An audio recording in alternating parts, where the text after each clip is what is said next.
branch of 250 members from a single installation with 6 separate delivery stations. Stress on the workroom floor is high. Carriers are upset about route changes due to FSS. Start times have been moved to 8:30 a.m. Due to Article 12 withholding, no career carriers have been hired in over 3 years. Because of staffing issues, carriers are being mandated to work overtime nearly every day, including non-ODL carriers. There is a growing animosity between junior and senior carriers because of the threat of 5-day delivery and the fear of layoffs. Many see the union as being ineffective at stopping any of these things, or at worst, a willing accomplice. Some are threatening to get out at their next anniversary date. All right, we were made aware by the problems on the workroom floor through the stewards and through the officers of the branch.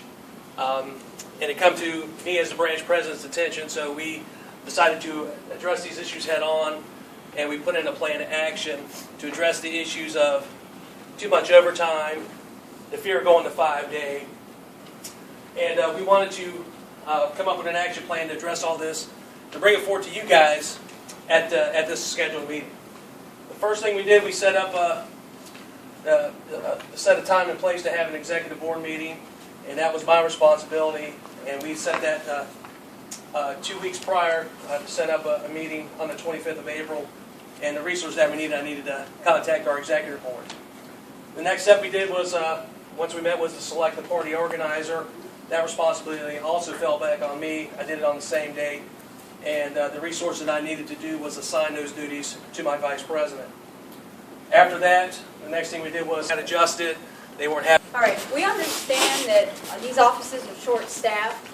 And as many of you know, we have the DOS arbitration award that came out. In your guys' packets, we enclosed the language from that award. It's Article 7. And it talks about how the Postal Service can now hire 15% of the workforce to be supplemental carriers, the CCAs. Help is coming.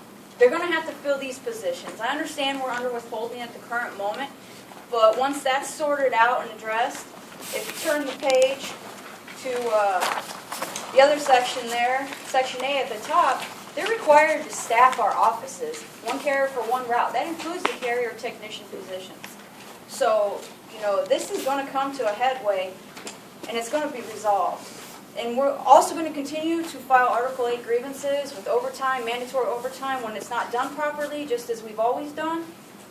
We just want you guys to know that we are here for you. A lot of you guys think the union's been ineffective, and you guys are fearful for losing your jobs because of the potential of Saturday mail delivery being taken away from you.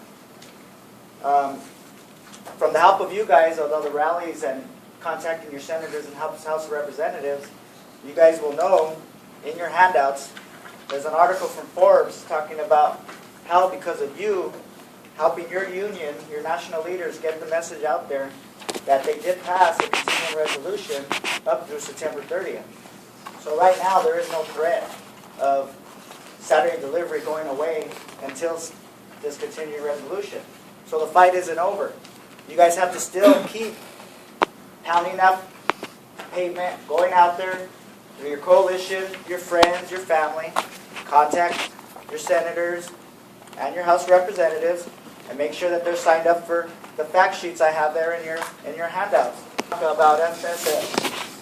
There's some complaints going on by everyone, and understandably so, with the way your routes and everything have been put together and stuff. Some of you guys have been here long enough, you remember back 15, 20 years ago as DPS was rolling in. They roll it in, they came up with some kind of an equation, and they went ahead and just added time to your routes, figuring that your office time was going to be less by not having the case so much. Same thing going on with FSS. It's it's an extreme expense that the Postal Service put forth to try to keep us relevant and everything in the way things are moving. So they brought this in, and they have a right to bring it in, and we just have to work with it for right now. They still have to go through the process. You got the time to work your routes the way you work it. After 60, 90 days, we'll get a review, and if your routes are overburdened, we'll get that taken care of. But it's a process that they're allowed to do, and we have to work on it. In your handout, you guys notice I put in Article 12. Article 12 basically goes to accessing. What we're going to try and do is, what's going to happen is, management has to notify National Business Agent about 6 months in advance before anything like that happens. Once it kicks in, we're going to start working on trying to get them to stop doing it. But before that, they're going to have to notify you guys 60 days in advance before they can move you. We will be fighting for you every step of the way. So don't ever worry about that.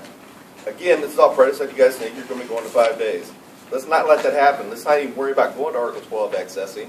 Let's try and stop that before it happens by contacting senators and congressmen, preventing it from happening. And I understand a lot of you guys are a little upset about things going on. There's a lot of issues going on. Mary Beth's going to talk a little bit about EAP. Yeah, we just wanted to remind you, EAP is available to you as a postal employee. What EAP is the Employee Assistance Program. And with that, it's 6 free counseling sessions. You can go on their website, you can call them. It's important to know that it's confidential. Nothing that you say in there is going to go back to your postmaster. It's available for you, so call them.